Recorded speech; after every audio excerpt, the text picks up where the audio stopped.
ნაციონალური მოძრაობის პარტიული ტელევიზია ყოველდღიურად ცდილობს საზოგადოების მოტყუებას. ალბი ამბების გავრცელება, რომ მათი ხელწერა ეს მაყურებელმა კარგად იცის.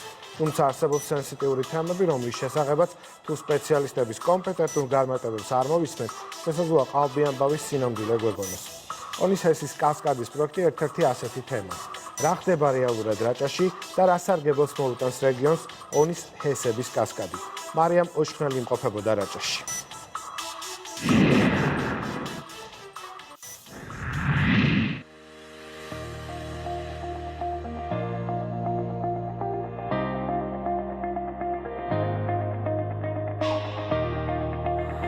რაჭის ამ პეიზაჟიდან ჩვენ შეგვიძლია გავაქროთ მდინარე რიონი, მოვაშოროთ მთებიც, მერე ქვები, ცასაც წავშლით და ასე გეტყვით ტყუილს, რომ ონის ჰესების კასკადი რიონთან ერთად მთელ რაჭას აქრობს. მაგრამ თქვენ ასეთი მიზანმიმართული ტყუილი სხვა არხზე უკვე მოისმინეთ, ამიტომ ახლა მოგიყვებით სიმართლეს. დავაბრუნებთ პეიზაჟს და დავამატებთ მხოლოდ 8 მეტრიან დამბას.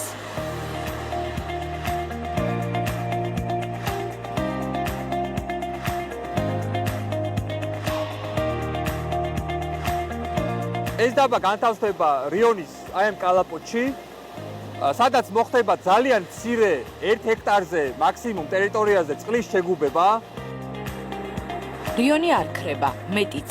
ახლა აქ რომ უკვე მუშაობდეს ჰესი, აღებული წყლის დანაკლის ამ პერიოდში თქვენ თვალით ვერც კი შეამჩნევდით. დალექვის შემდეგ წყალმა 5.2 მეტრის დიამეტრის გვირაბში უნდა გაიაროს, რომელიც მსოფლიოში ყველაზე მტკიცე მეთოდით რკინა ბეტონით იქნება მოსაზღვრული. გვირაბი იწყება აქედან, შედის კლდის სიღრმეში, სოფლებიდან 2 კილომეტრში, მთის ზედაპირიდან 600 მეტრის სიღრმეში. გვირაბები გადის გვირაბგამყვანი მანქანით, რომელიც არის აპრობირებული ტექნოლოგია. საქართველოში არაერთი გვირაბი გაგვიყვანია ჩვენ მაგალითად მაგ ტექნოლოგიით და ვიბრაციას კი არ გააჩნია ამ ტექნოლოგიას ისე გაყავს გვირაბი.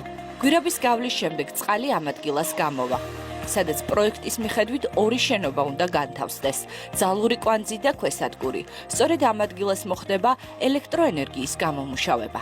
დამონტაჟებული იქნება ელექტრომექანიკური დანადგარები, ტურბინა გენერატორები. ამ ჰესში მოხდება ელექტროენერგიის გამომუშავება. იგივე წყალი, რაც ავიღეთ ზუსტად, რომელიც არ ეყოლდება არც ერთი წვეთი, მიეწოდება არხის საშუალებით უკვე უკან რიონს.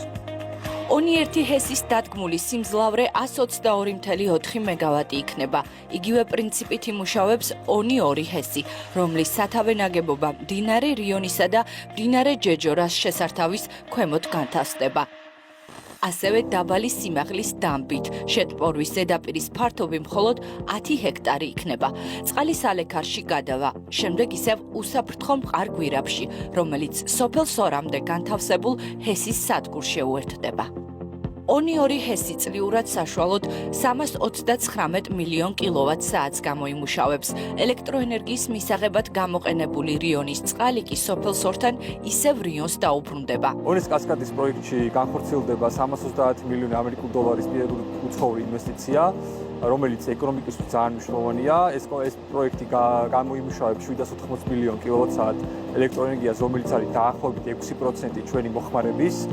პროექტი არ ცვლის არც რიონის კალაპოტს, არც რაჭის კლიმატს ან ეკოსისტემას.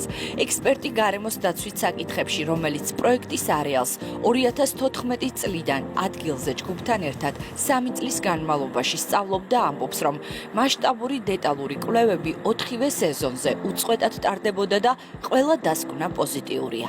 ისეთი საერთაშორისო საკონსულტაციო კომპანიების ჩართვა, როგორც არის ლამაერი, რომელიც არის მათი დაკონტრაქტებული, ასევე სეისმიკაზე მომუშავე საერთაშორისო გერმანული კომპანია, გეოფიზიკური ასოციაციის დასკვნები, პოზიტიური დასკვნები გვაძლევს იმის საფუძველს ვიფიქროთ, რომ პრაქტიკულად მინიმუმამდე არის დასული ყველა ის რისკი, რაზეც მოსახლეობა ასე ვთქვათ, ასე ნერვიულობს. დეტალურმა კვლევებმა დაადასტურა, რომ რაჭაში არც მინერალური წყლები გაქრება და არც მოსახლეობა შეექმნება რამე საფრთხე. მეტიც, პროექტის გამო დეგრადირებული მურყანი ერთჯერადად და ისიც მცირე რაოდენობით მოიჭრება. ონის რაიონში მოსახლეობა ყოველწლიურად იღებს ნებართვას, რომ მოჭრას 5000 კუბი ხეტყე. გასათბობად და აქ ერთჯერადად ხდება 1000 კუბომეტრი ხე-ტყის მოჭრა. დაახლოებით ეს არის 13 ჰექტრამდე და არის სპეციალური პროგრამა ტყეების გაშენების და შესაბამისი ბიუჯეტი ამისი, რომ ეს შემარბილებელი საკომპენსაციო ღონისძიება განვახორციელოთ. სამწლიანი შესწავლის შემდეგ 2017 წლის ბოლოს ონის ჰესების კასკადის პროექტი უკვე გარემოს დაცვის სამინისტროში შევიდა. ამის შემდეგ კი 2 წელიწად ნახევარი სწავლობდნენ დასკვნებს. სამინისტრო ითხოვდა დამატებით კვლევებს. ახლა გარემოს დაცვისა და სოფლის მეურნეობის სამინისტრო ადასტურებს, რომ პროექტი უსაფრთხოა და რაჭას არ აზიანებს.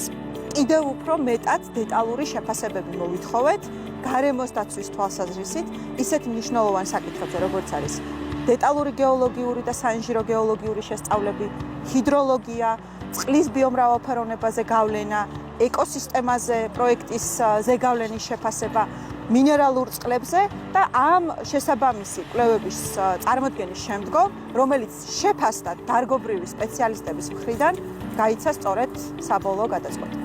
თუ კომპანია ფერი მშენებლობის ნებართვას ეკონომიკის სამინისტროსგან მიიღებს, მონიტორინგი მშენებლობის პროცესშიც უნდა გაგრძელდეს.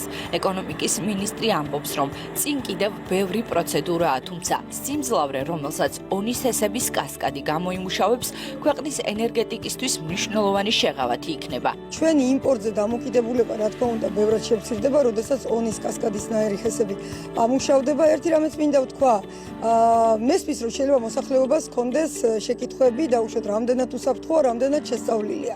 მერწმუნეთ, რომ ონის ჰესი არის ძალიან კარგად შესწავლილი, ხატება რაღაც აპოკალიფტური სურათები, მაგრამ ეს ყველაფერი არ არის დაყრდნობილი რეალურ ფაქტებზე. ეს არის მოსახლეობის შეცდომაში შეყვანის მიზნით.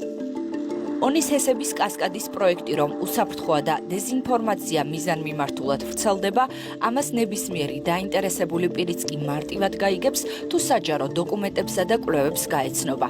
ენერგოდამოუკიდებლობის გაძლიერების გარდა, სარგებელი პროექტს პირველ რიგში ადგილობრივი მოსახლეობისთვისაც აქვს. ონის ქალაქის და სოფლების მოსახლეობა დასაქმდება მშენებლობის დროს 400-მდე ადამიანი. ჩვენ ახლა გადავამზადებთ, ვისაც თქვა კონკრეტული უნარჩვევები არ გააჩნია, ასევე 150 კაცამდე დასაქმდება ოპერირების დროს მუდმივი სამუშაოა ეს. მნიშვნელოვანია ბიუჯეტში გადახდილი თანხა. ონის მუნიციპალიტეტის ბიუჯეტში ჩვენ წლიურად გადავიხდით მინიმუმ 8 მილიონ ლარს. ეს არის ორჯერ მეტი, ვიდრე დღევანდელი ბიუჯეტი ონის.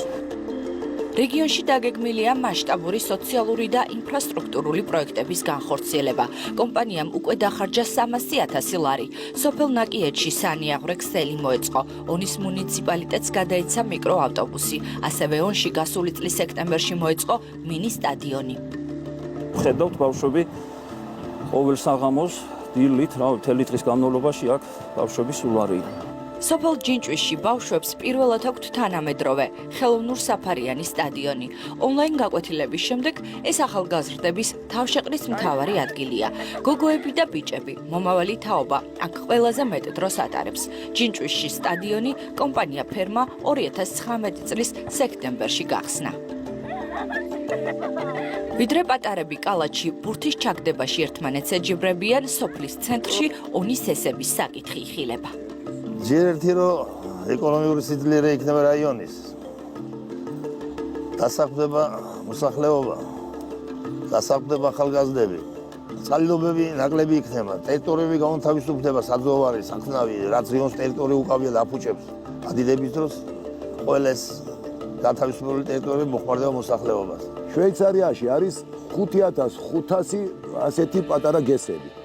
წაკითხული მაქვს და დანახული მაქვს. რა დაკარგა შვეიცარია? მაგათ რა გონიათ, იცი იქ რო გამოდიან ტელევიზიები, ჩვენ ავართ გაუნათლებლები და ისე ვართ რა, ვიც რაც ჩაგუძახებს ყურში, მას ამოვიძახებთ არავითარ შემთხვევაში.